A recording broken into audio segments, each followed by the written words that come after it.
Yes, you read the title right. You know, the title is self-explanatory, and because of that, you may think I suffer from antisocial personality disorder. But don't worry, let me explain myself. I got you. Motherfucking microphone checker. Keep that grip tight like my Smith & Wesson. Ike with the mic, which nigga tryna turn up. Hit you with the hurtful fucking truth like Sojourner. Motherfucking microphone eater. Spitting hot shit, hit your dome with the heater. Wouldn't wanna be a this lyrical for eaters. Got dragon balls like my name was Vegeta. Yes, sir, you heard it here right. Horror movies are indeed comedies to me. No, stop, I'm sorry, I'm not doing it. Fuck you.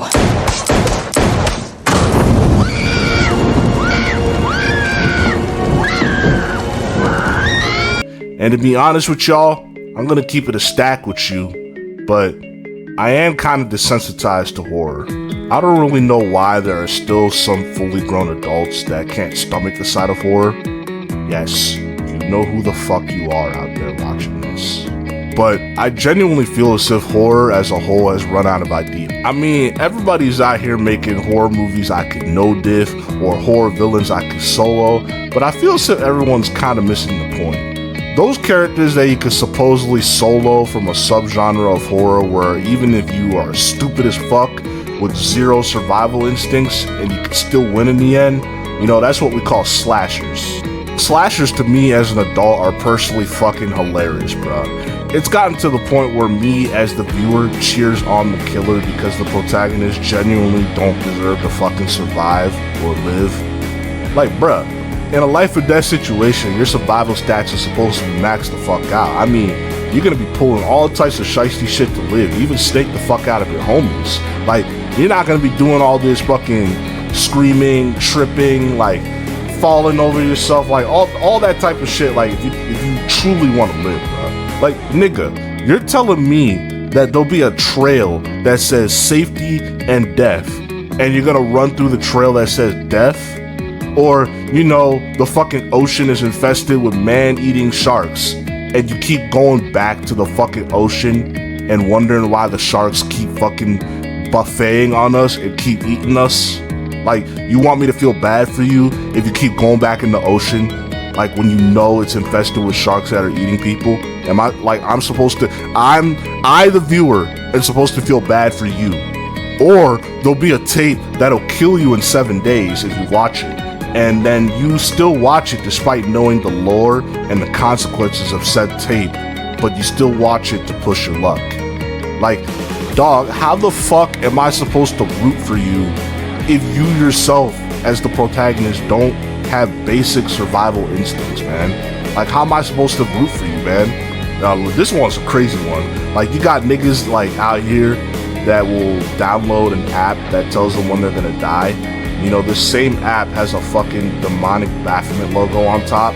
You know, it's crazy how you went out of your way to download that app, but completely skipped over the Holy Bible app, you know, to strengthen and refine your relationship with Christ.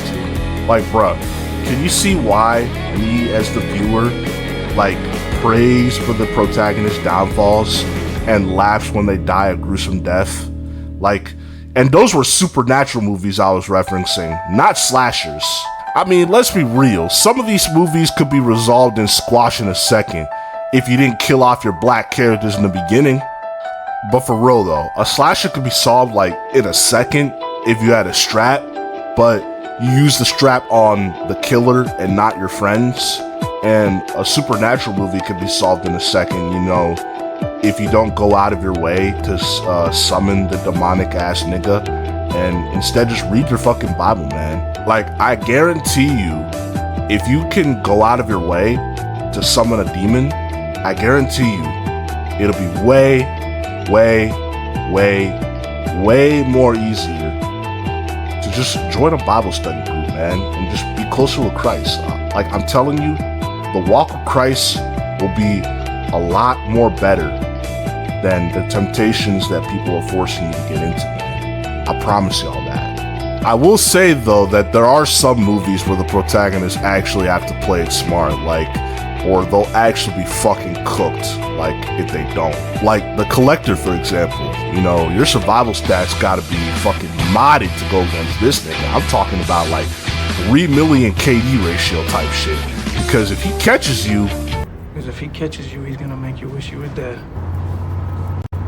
Left. Not gonna walk in there like this is Sunday dinner because this is his house, and he will cut your balls off and feed them to you. Yup, he said it, not me. Or a nigga like Jigsaw who kidnaps you and sets you up in a death trap, and the only way to beat it is in the other player's favor.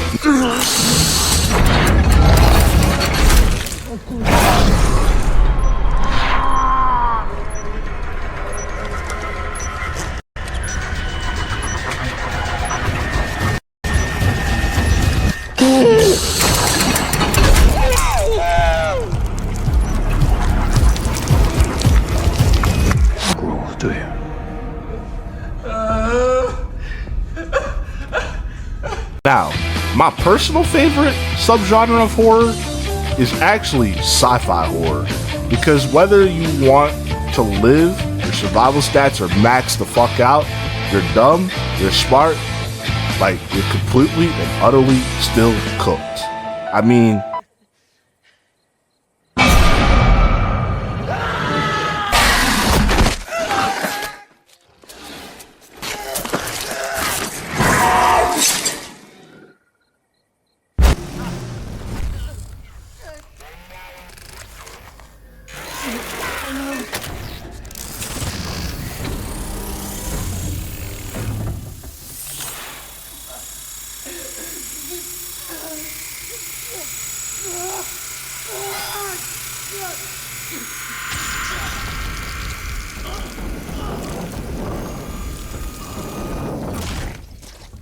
I gave you a bunch of ops you could squash with 0 difficulty, but with this, there ain't shit you can do, bruh. Yeah, from when I was 10 to 13 years old, that scene emotionally scarred me for life. But yeah, that's it for today, y'all. Thank y'all for watching, and if you like what you're seeing, comment below, like, subscribe, and hit my Cash App button. Links in the description below. And I might make a part 2 to this, so stay tuned for that. But I promise y'all, I'm gonna continue to lock in and keep pushing out here, y'all. And I love y'all.